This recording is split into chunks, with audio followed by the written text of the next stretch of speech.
So hi everyone, I'm Fran Simons, the Skills for Care Locality Manager for Norfolk. I am pregnant, so I'm going to try and stand up, but I'll see how I do. I might end up down there. I'm just so you know, I'm due to go on maternity leave from the middle of April. So when I go, there is going to be cover for my post, which is my colleague called Karen Andrews. So at the next one of these, hopefully Karen will be able to come along to give you an update and keep you informed about skills for care.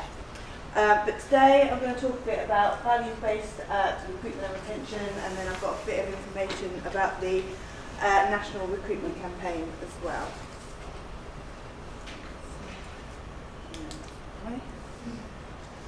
Okay, so values and behaviours-based recruitment and retention. When I go and meet with employees, recruitment is one of the biggest issues that you're all facing. It's a huge challenge for us all, but people often have different types of challenge with their recruitment and retention. Some people have just loads and loads of applications. They might have jobs on Indeed, have lots of applications come in, but actually they're from people who don't have the right qualities, so they can't employ any of them.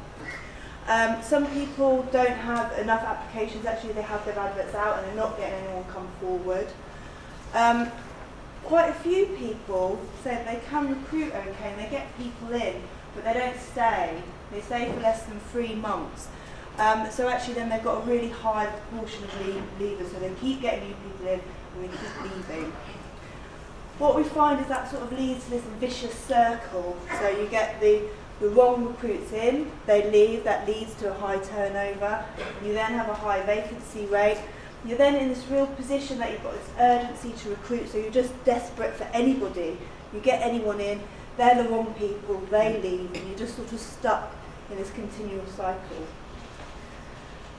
Now, Skills for Care are really sympathetic to employees who find themselves in this position, and there is a real crisis in care in terms of recruitment and retention.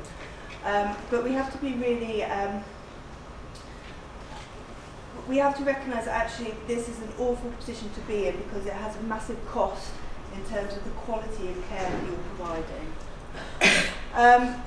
So in terms of the cost of getting it wrong, you've got the cost of replacing your leavers.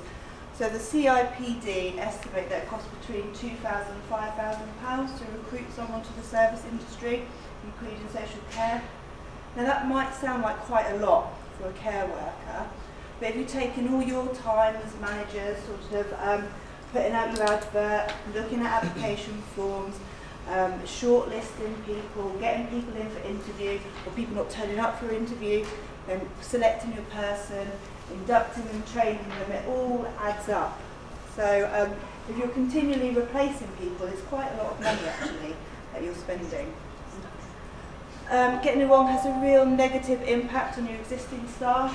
So lots of staff will be covering shifts, they'll be having new people shadowing them, they'll be expected to meet new staff, so to greet them, be nice to them, and then they leave. And actually your existing staff are the people that you want to keep there, they're the ones who are making your services run. So it can have a real negative impact on them. But probably most important is the impact it has on the quality and continuity of care. So we've got the National Minimum Data Set for Social Care, soon to change its name, by the way. It'll be the Adult Social Care Workforce Data Set, new system, much more easier to use. Check it out when it comes. But we've used that to look at turnover rates against CQC ratings. And what we found is that actually people who have higher turnover rates tend to be rated inadequate or requires improvement compared to people with good or outstanding rates. Now CQC ratings obviously have a whole load of different things that impact on them, but recruitment is one of the factors that can influence it. So values-based recruitment and retention is something that Skills for Care and other organisations see as a way of helping you to look and improve some of your recruitment and retention practices. It's not a silver bullet. As I say, there is a crisis in recruitment in adult social care. but it can really help. So what is it? So it really is focused on assessing the values, behaviours and attitudes which you might not normally assess in more traditional methods of recruitment. So you're looking beyond someone's job history and qualifications, the skills they've got, the training that they have, to look at what it is about them, what are their values, what makes them tick. So you get to know the real person. I put this slide in just so everyone knows what I sort of mean by values. It can be one of them kind of wishy-washy terms that people just use all the time, but it's the words that you see in your application forms about the type of person you're looking for. So are you looking for an adventurous, fun, thoughtful type of person, or a dependable, person-centred, compassionate person? All those types of values for the type of person you are make a slightly different picture of the type of work that you're looking for and the type of organisation that you are. As social care providers, we are competing against each other for staff. So making it clear what your particular organisation is all about, what makes your organisation different to the one down the road, can be defined in terms of your values.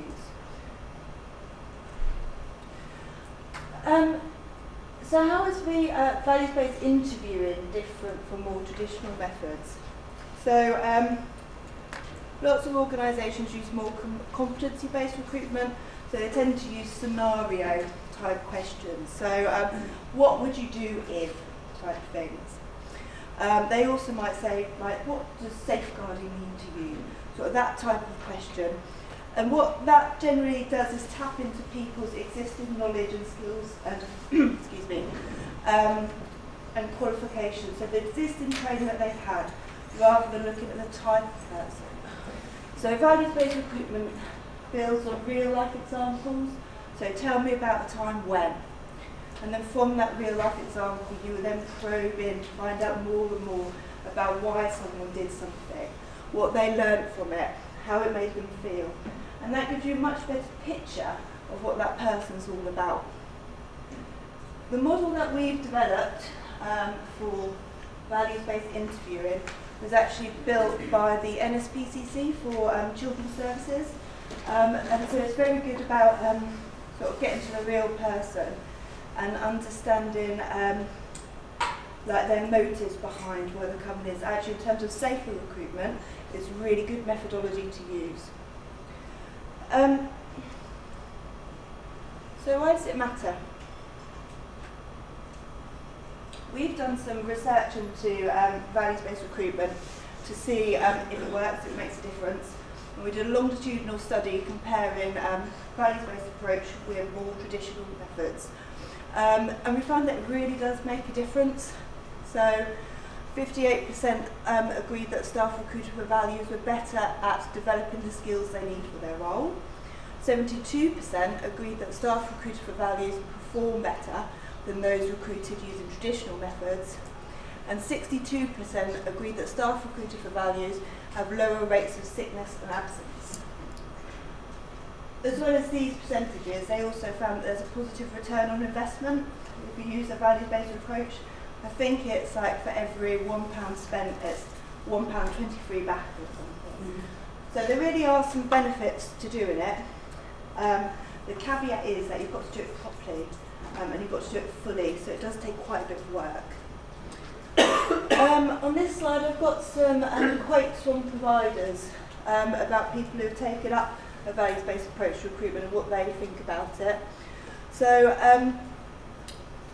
yeah, I think the top one, you don't just fill the vacancies, you fill them with the right people, sort of is really key. You also need to know that it can take longer than more traditional methods. You need to be prepared to invest in terms of time and resources. And if you do that, then you will get rewarded with people who will be the right fit for the organisation, have the right values, and they will stay with you. When I talk to employers about VBR, lots of people say, oh yes, well, we're already doing that. We've got some questions in our interview process. sort of tick, so what else can you give me? And people, I've started to take in some psychometric tests as well, but actually there's only part of the cycle. You really need to take a holistic approach to be doing VBR effectively. So this is the model that we've developed, and so it's sort of, as I say, it's a holistic approach, which really starts from sort of understanding what your values as an organisation are. So that's articulate. So knowing what your values as an organisation are, what type of organisation you are, what type of people you're looking at, and then how you tell people about that. What statements you have on your website, what communications you have externally to potential new staff, also to your own staff and people who work for you already. Lots of people have mission statements or value statements. It's that type of thing which is really important to how you articulate your values. If you're just starting out on your values journey, keep sort of 3 or 4 values. Don't have like 10, 15, otherwise it becomes confused and muddled and they're often overlapping. They keep it quite concise. The attract is how you bring your values into your adverts.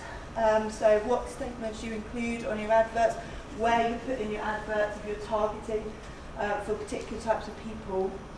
If you're having open days and open for self-selection.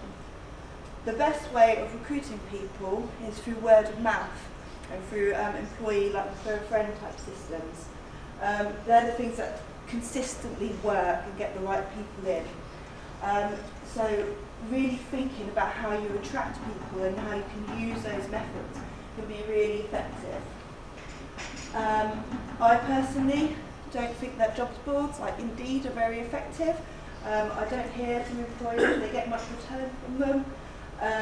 So actually spending your time thinking about where your adverts would be better placed, what type of person you're looking for, where they might look for a job, what you're doing on your social media, how your refer a friend type policies are working in your organisation, a much better use of your time, I think.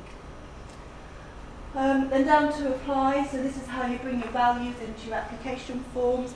If you're asking for a person specific, if you're asking for a person's statement from people, if you're expecting people to put a statement about their values in it, tell them that they need to put that in it. What type of information do you want them to provide? Make it really clear. Remembering that recruitment is a two-way process. So you want to bring the person along with you, making it clear what you're expecting from them and what you want them to show you. Job descriptions and person specs. Make sure you include your value statements in them, what type of person you're looking for, as well as what skills, qualifications they've already got if they're a driver, all that type of stuff. Pre-screening questionnaires can be really useful. We've got something called a question of care, which is it's just been updated actually, and that gives different sort of scenarios of care like situations which people can use, and it's a good way for people who are brand new to care to see if they might be suitable for a role in care. And shortlisting. So make sure you pull your values into your shortlisting process, but again make sure people are aware that you're going to do that. Assess, so this is what people sort of know already really, so it's your values-based interviews, any psychometric tests that you've got, assessment tools and centres. That's just a fancy way of saying different ways of interviewing, so you might have some values questions. You might also ask for an application form with details of their sort of skills and qualifications. You might include your service users or clients in the process somehow. And so having an assessment tool or assessment centre, so having a collection of different ways that you're interviewing people is the most effective way of finding the right person. Interviews are all about finding someone who's going to perform in the role and stay with you. So having these collection of tools enables you to sort of really dig deep into the type of person, but also the background, what skills they've got with people. So try and vary up your assessment. And then the last one round is assimilate. But this is probably the biggest and most important area. So this is how you pull values into everything else you do around managing your staff. So it's how you put it into your induction. And lots of people use the term onboarding now. So sort of all that welcoming stuff you do for new employees. So if you send them a card when they first join, if they buddy up with people, if they can act as a mentor, how you pull your values into that. Or your probation, your ongoing learning development, supervision, appraisals, and performance management.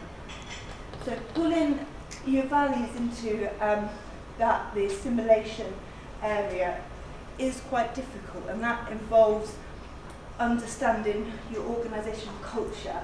So what your organisation really looks like, what your staff understand it to be, and as managers, it's really important that you understand that, you know what the values are, and you role model them, because people will watch you and they'll mimic your behaviour.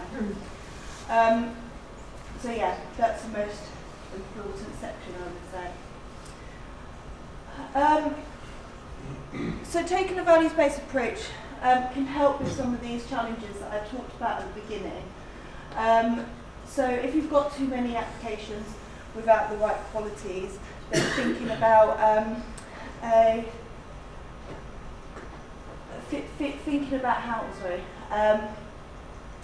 you can use prescreening questionnaires to sort of reduce the amount of applications that are coming in. Thinking about where you're putting your adverts as well. That's the same with not enough applications. Where do you put your adverts? What do they look like? How are they written? What's the key thing that you're putting at the top? Is it ability to drive, or is it I'm looking for a fun type of person? So really looking at that can sort of help with that. And retention. We've done a lot of work recently around values-based retention, and that comes into all that culture stuff. So what is your offer to people when they first join?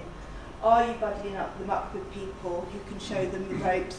Are you offering them a mentor?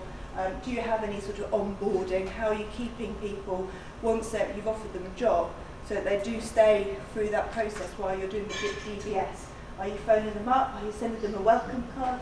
All that type of stuff is really important to sort of help with retention.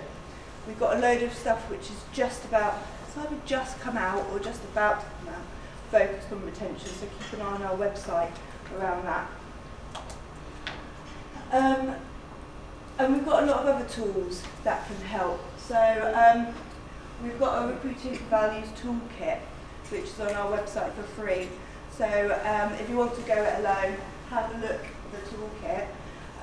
There's loads of like example job descriptions, person specs, example adverts that take a more values-based approach, sort of guides for how you might build in sort of values-based interviewing. There's a really useful thing about understanding what your organisation values are and how you can translate that into actual behaviours. So then you can pull that into your supervision and your appraisal processes. It's definitely worth a look. And then we've got some seminars that we run as well if you want a bit more help. So the ones at the bottom are costed seminars, so you can pay for Skills for Care to come in and run courses with your managers, or a collection of people across Norfolk who could buy them, and that sort of finding the right people, the actual interviewing skills for interviewing for values, and then the new ones around sort of valuable conversations with your staff to help you with retention. And there's some links to various resources that we've got that can help. So that's all I've got to say about values-based recruitment. These slides I think will be on the website, so please do look at the links. And I want to say a little bit about the national recruitment campaign that has been underway over the past couple of months really. Officially, it's been running for a year, but they did a lot of work piloting the campaign before actually launching it. Has anyone noticed the campaign on local radio? Yeah, there's been, I'll come on to what they've done, but it's been a campaign run very much by the Department of Health and Social Care. Skills for Care have supported it, and we're part of an advisory group with all these other agencies listed here, and it's been sort of quite short and sharp, and there's been £3 million available for the campaign, and it is due to finish from April. You're really lucky here in Norfolk actually, because you have got Emma and the work that she's been doing and going to be doing, that's sort of following it through. Other areas of the country haven't been so lucky. So the campaign is really aimed to shine a light on social care for people who might not have considered it as a sector for them. So it's looking to drive awareness and consideration of the job opportunities for people with the right values. They're looking to have 10,000 new applications to the sector. They want to equip us with the knowledge and tools to be more effective with our recruitment campaigns. And it's looking at a variety of roles. So one of the things is to try and dispel some of those myths about what working in social care is all about, to show the different types of roles and the different types of tasks that people do sort of in their day-to-day jobs. And then the objectives, they want to increase the consideration of applications who might be looking for a new challenge. They're specifically focusing on people who are 20 to 39 years old, and they want to sort of build on the existing workforce so that our workforce actually helps to get people forward. They recognise that people nominating their friends and shouting about the good work that social care does, that's the most effective way of sort of getting more interest from other people. And then, as I said, activity will highlight the different types of care roles in different settings. They piloted it in 2 different areas. So there's Gloucestershire, which is quite similar to Norfolk in that it's got a lot of networks already in place. There's consortia that work together. And then there's Tyne and Wear, where they don't have any sort of established networks or consortias, and they wanted to see the sort of difference in running a campaign in 2 different places. So they had a lot of targeted paid for and local advertisements during a month, and they were testing out the different resources that they developed. They also developed this portal called Basecamp, where they share lots of information and stuff. So if you want to sign up to Basecamp, you can email Chloe and you can do so, but be warned, you get hundreds of emails coming through as part of it. So what they learned was that communication is powerful. So 1 in 5 of those surveys had considered a job in adult social care, but only 1 in 25 had actually applied. So that shows that we need to be a bit more clever about what our messaging is and how we're sort of getting it across the jobs that we've got, what it's like to work in care, and the different motivators. So it's actually, our sector can offer really flexible working. So they found that flexibility was a real motivator for women, whereas actually you can have a very good and profitable career in care, and that message was really a real motivator for men. So understanding sort of what your market is and who you're targeting is important in terms of communication. Care providers are highly influential, so speaking to an employer during the search process more than double the chance of them actually applying. So I think if you're looking for staff, have an open day, invite people in, show yourself. You are the person who's going to influence them, rather than just putting your adverts on Indeed, sort of advertise yourself. Online is the most popular channel for searching and applying for a job, followed by a direct contact with a care provider. Remember that the target was sort of younger people, so when you're looking at your social media, think of where you're targeting it as well. So they've done a lot on Facebook and Twitter, which suits this target age.